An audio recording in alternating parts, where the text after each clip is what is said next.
In the previous video, we tested this kayak, but it had a few major issues. The main one was the super high center of gravity. That issue made it try to flip over if it didn't have anything supporting it, so we had to use these homemade almas to support it for the test. Other than that, the test went fairly well. It generated electricity with the solar panel, ran the autonomous mission, and then came back. It also did position hold mode very well. Another result of the test was that the steering system really held up this time, which is a big issue I'd faced before.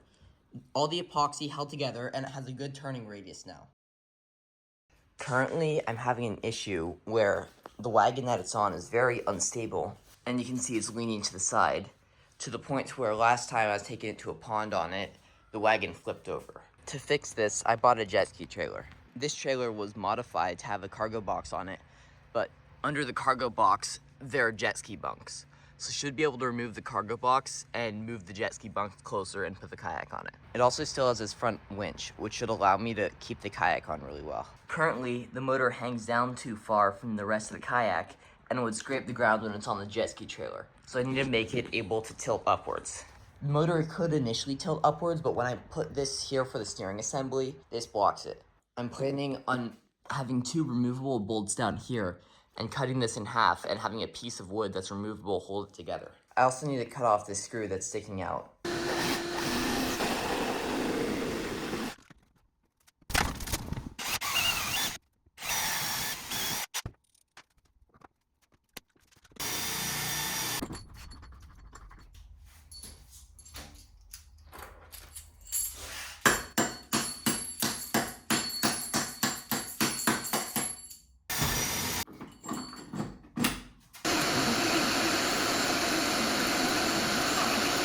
Now that all these bolts are on here, I should be able to take them off and fold up the motor. The kayak motor now folds, so I have to get the trailer ready for it. I should just be able to take off the box and touch up a few rusty spots, and then it'll be ready.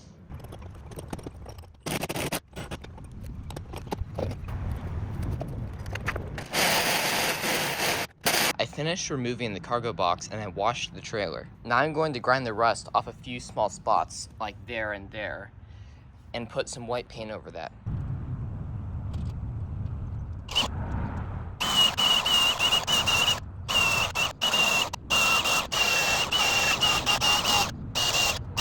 I moved the two bunks closer together and we put the kayak on it. It's now much more stable than the old trailer because of the wide wheelbase in the bunks.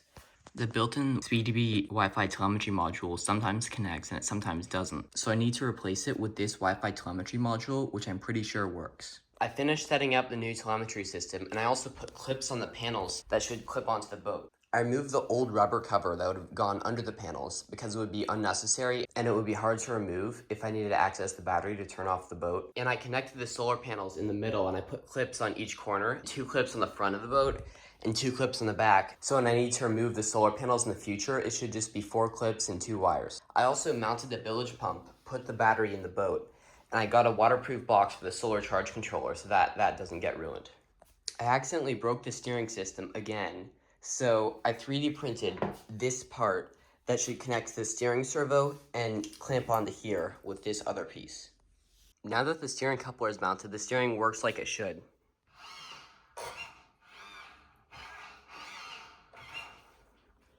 The steering system can be removed with 4 bolts so that it can be put on a trailer pretty easily, and then when it's in the water, it's pretty easy to put back on. I moved the solar charge controller to this box, and I put the wire connections on bus bars so they're easier to remove and put back on.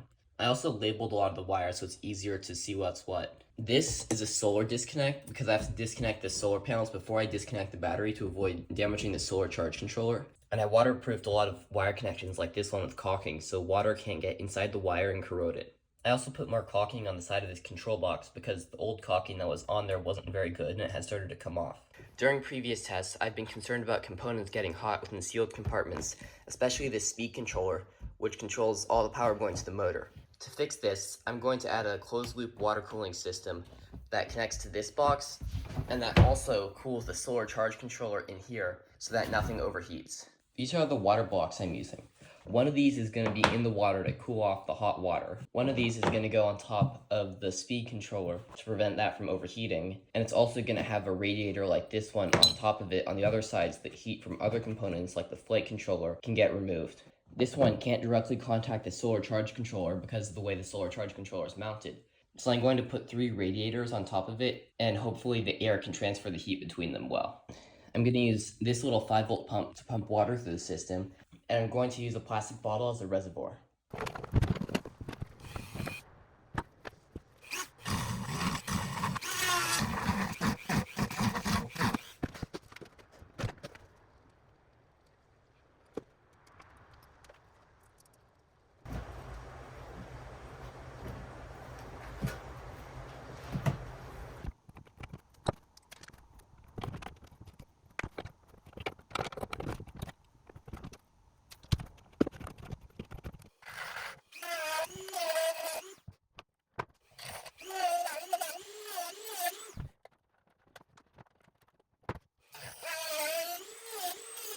If the ESC still gets too hot later on, I might add thermal paste inside the heatsink so it has more contact area with the water block.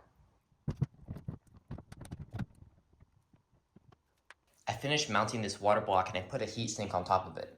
I mounted the ESC under it with direct contact, and the flight controller should be cooled by the heatsink, but that doesn't generate too much heat anyways. I also mounted this water block, which will be below the water line to help disperse the heat. This is the pump I'm going to use. It isn't very big, but hopefully if it's a closed loop system, it shouldn't need too much power. This hose is too big for the hose barbs in the pump, so I'm going to epoxy this smaller hose that does fit on it inside this bigger hose to make an adapter.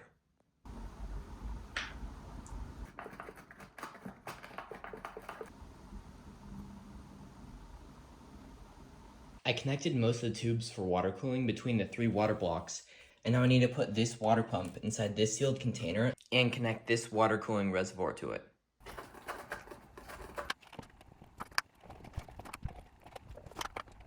I finished setting up the water cooling system, and I had to use this bottle instead of the other one because the other one broke.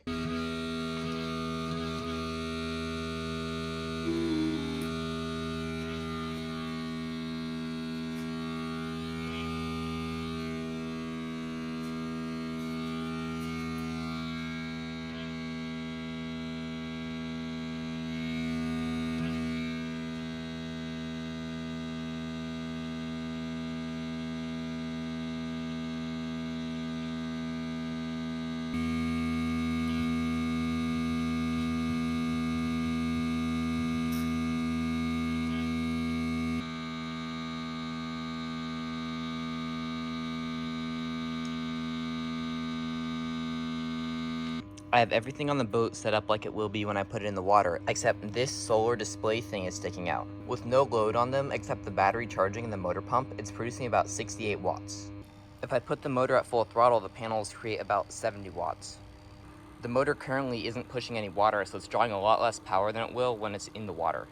It's also spinning a lot faster than the video looks, and I think there's some issue with the frame rate where it looks like it's spinning really slow. If I reduce the throttle a little, you can see how fast it's actually spinning.